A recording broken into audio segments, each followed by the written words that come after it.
নমস্কার, কেমন আছেন সবাই? ডিডিএস ব্লগ থেকে আমি সীমা। সবাইকে স্বাগত জানিয়ে আমার আজকের ব্লগটি শুরু করলাম। আশা করি যে যেখানে আছেন ভালো আছেন, সুস্থ আছেন, আর আমিও আছি আমার পরিবারকে নিয়ে মোটামুটি ভালো।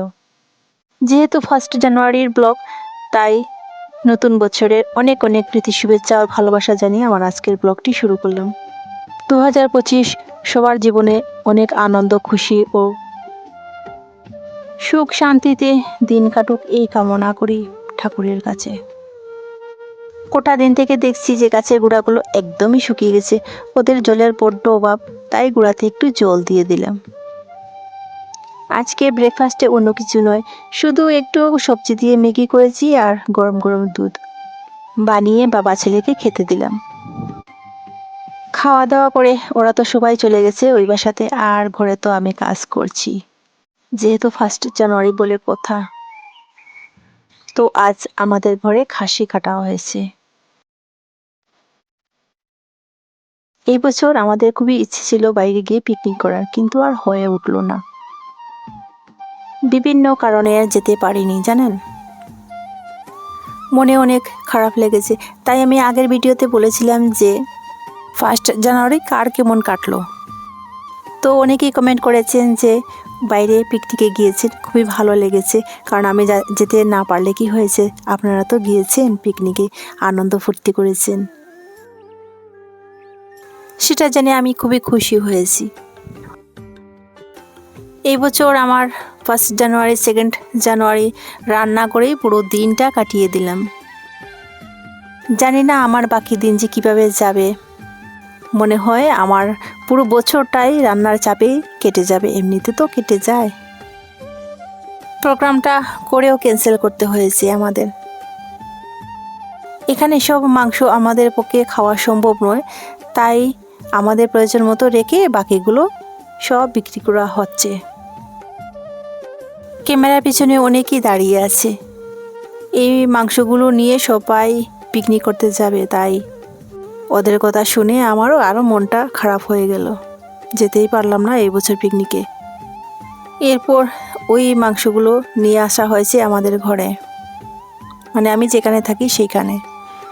শুধু মাংস নয়, মাংসর সাথে চর্বিও আনা হয়েছে, বেছে বেছে অনেকটাই চর্বি আনা হয়েছে। এই যে দেখুন, সবগুলো কিন্তু চর্বি।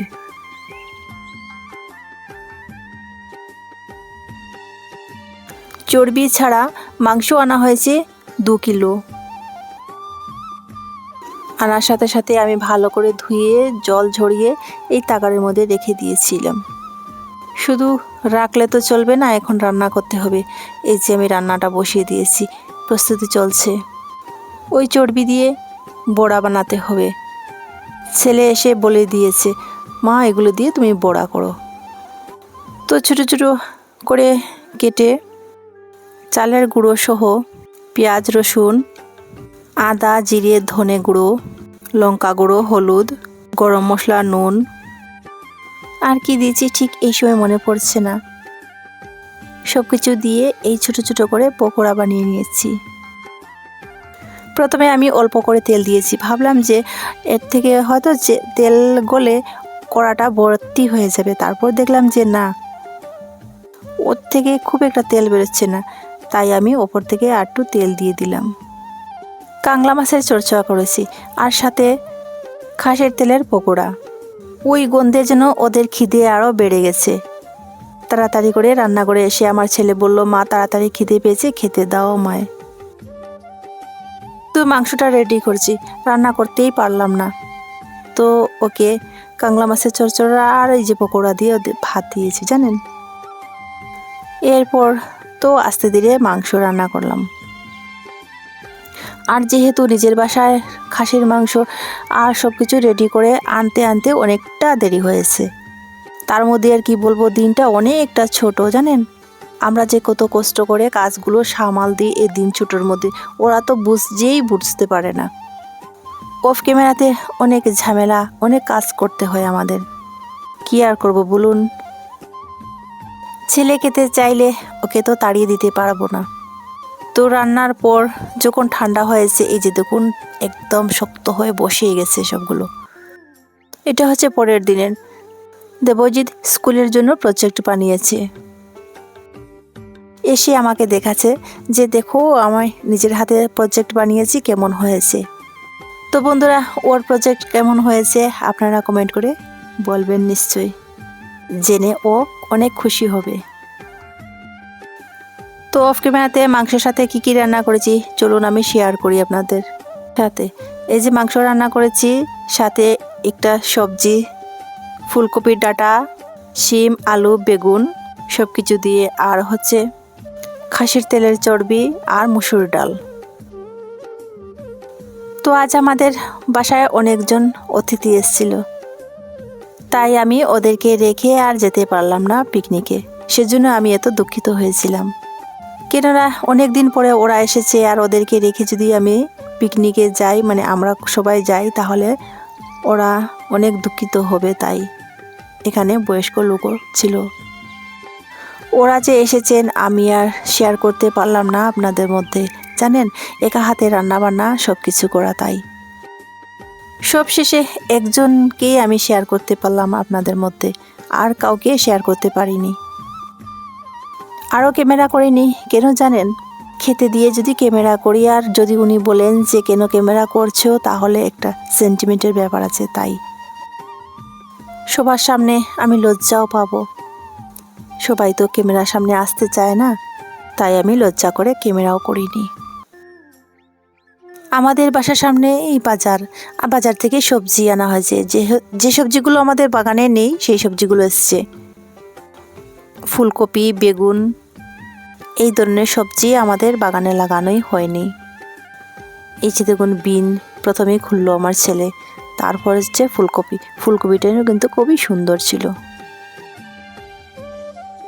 বড়মশাইয়ের হাতের বাজার তো, আর বাজারে গেলে বড়মশাই বেগুন আনবে না তা তো হতেই পারে না। এই যে দেখুন কত সুন্দর সুন্দর বেগুন, আর এই বেগুন দিয়ে কি কি করব সেটা আমার ছেলে খুলে খুলে বলছে। সবগুলো আমি মিউট করে দিয়েছি, নইলে আপনারাও শুনে কিন্তু খুবই হাসতেন।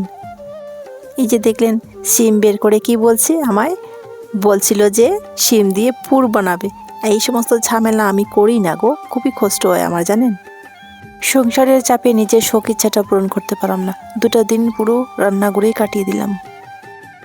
এটা হচ্ছে 2 জানুয়ারি। তো আগের দিনের যে আমি খাসির তেলের পকোড়া বানিয়েছিলাম, তার থেকে তেল রয়েছে, দেখুন তেলগুলো পুরো ঠান্ডায় বসে গেছে। কড়া যত গরম হচ্ছে তত আস্তে আস্তে তেলগুলো গলে যাচ্ছে, পুরোটা যেন বাটারের মতো বসে গেছে। দেখুন ওই তেল গরম হয়ে গলে যাওয়ার পর ওই তেল দিয়ে আমি আজ আগে কেটে রাখা আলু ফুলকপি ভেজে নেব। আজ আমি আলু ফুলকপি দিয়ে আগের দিনের খাসির তেলের পকোড়া ছিল তা দিয়ে রান্না করব। এই যে দেখুন, আর সাথে বেগুন বেসন ছাড়া বড়া। রান্নাটি সত্যি দারুণ হয়েছিল, খুবই টেস্টি। যারা খাননি খেয়ে দেখবেন, খুবই টেস্ট খেতে। আমিও কোনো দিন বানাইনি, তো একদম মন গড়া রেসিপি, আমার আগের দিনের ছিল বলে আমি করে নিয়েছি। তো বন্ধুরা, ধৈর্য ধরে এতক্ষণ আমার সাথে থাকার জন্য অসংখ্য ধন্যবাদ আর অনেক অনেক ভালোবাসা, এইভাবে আমার সাপোর্ট করে এগিয়ে নিয়ে যাওয়ার জন্য। যারা নতুন আসছেন তারা প্লিজ ধৈর্য ধরে থাকবেন, আর যারা অলরেডি আছেন তাদেরকে অসংখ্য ধন্যবাদ আর অনেক অনেক ভালোবাসা। মনে হচ্ছে আমার ভিডিওটি ছাড়তে একটু দেরি হয়ে গেছে, কেননা আমি তো একদিন পর পর ভিডিও ছাড়ি, তাই হয়তো। তো বন্ধুরা, আজ এই পর্যন্ত, দেখা হচ্ছে পরবর্তী ভিডিওতে। সবাই সুস্থ থাকুন, ভালো থাকুন, সাবধানে থাকুন।